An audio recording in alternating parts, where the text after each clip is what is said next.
Every land is owned by the federal government. Yes, even the land you bought with your hard-earned money, and the land you inherited, even the land in your village, they are all owned by the federal government. Now, on this episode, I'll be showing you the exact land transfer process and the exact documents you need, all right, to validate the purchase on your land, all right? So stick around. Please, if you're new on this channel, please hit the subscribe button, hit the notification bell, and like this video if you found value, all right? So here we go. Every land is owned by the federal government according to the Land Act of 1978, all right? So every land is owned by the federal government. Now, what happens is when you buy a piece of land and you get all the documentation right, the government leases the land to you for 99 years, all right? Now, if you have the right documents, right, and the government decides to come back for the land, because they have the authority to, okay? If you have the right documents, you will be duly compensated. So let's say, for instance, you bought a piece of land and the government said that, hey, okay, they need to build a road or they need to build a pipeline or something on your piece of land, okay? If you're able to provide the right documents, you'll be compensated duly. So this is why it's important that you pay rapt attention to this particular video, because on this video I'll be showing you the land transfer process and all the documents you need to have in order to secure your land adequately. The first is the survey.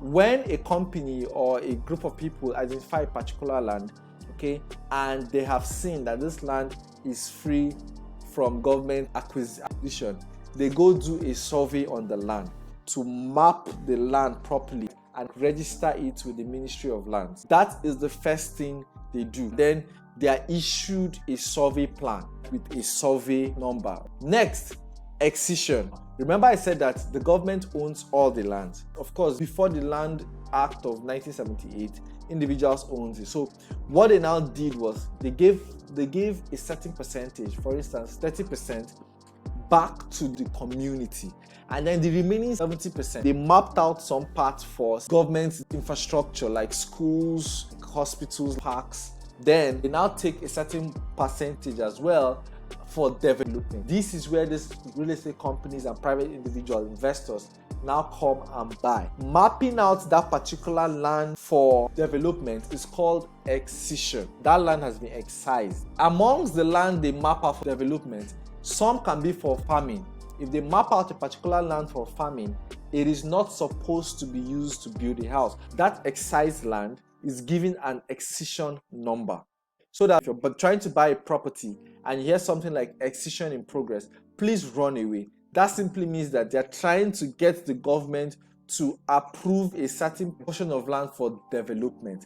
Guess what? It may never happen, or it could take a very long time to happen. Next is the Gazette. Now, that land has been excised, is taken to the Surveyor General's office to be gazetted.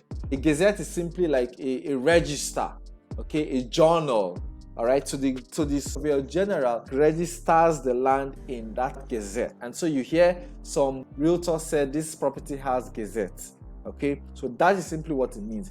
Yes, a gazette is a good document, because with the gazette now, you can then go ahead to now apply for your CofO. With the Gazette, okay, you can then apply for certificate of occupancy, all right? And there's a very high chance you're going to get it. And you're going to get that certificate of occupancy according to the land code of that area, and the governor signs it, okay? So it doesn't matter how long it's going to take, you're definitely going to get it if you've gotten a Gazette, all right? Next is a deed of assignment. Once you've bought a property, CofO is given once. So the first person that got to a land gets the CofO. All right. This is what some company called a global CofO. So what that simply means is that a real estate company now buys an estate, buy this entire estate. All right. Let's take, for instance, this is an entire estate. Then you as an individual, you come buy a piece of the entire estate. The real estate company is not going to give you another CofO. They are simply just going to make a copy of the general CofO they have, but then they're going to give you a deed of assignment assigning you to this particular property or number of plots that you bought.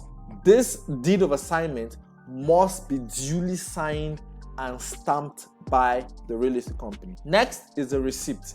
All right, so after you've bought the property, you've been given a deed of assignment, all right, you ought to have a receipt of payment. You're supposed to write your name on the receipt of payment and the deed of assignment. Your receipt of payment, okay, is supposed to have your name boldly written. Boldly written. Here's something you need to know. If you're buying it with your spouse, I'm Jeff Anozie and my wife's name is Mrs. Esther Jeff Anozie. If you're buying a piece of land, we are not going to write Mr. and Mrs. Jeff Anozie on the receipt. It's important, especially when both of you worked hard for the money. If you're the one buying it and just want to write your wife's name, that is fine. But if both of you worked hard for the money, or you and a partner worked hard for the money, it's important you separate the names. The names should be boldly written. For instance, Mr. Jeff Anozie and Mrs. Esther Jeff Anozie. Now there are two names. But if you say Mr. and Mrs. Jeff Anozie, it's Jeff Anozie that is the name there. So these are things that you must know and you must be mindful of. Finally, the final document we're going to talk about today is the governor's consent. Now, after you've gotten the piece of land, then you can take your CofO to the Ministry of Lands so as to get something called a governor's consent. Of course, you pay a fee at the Ministry of Lands and they issue you a document to the regard, signed by the governor of the state in which you bought the property, ascertaining that you're free to do whatever you like to do with that particular property.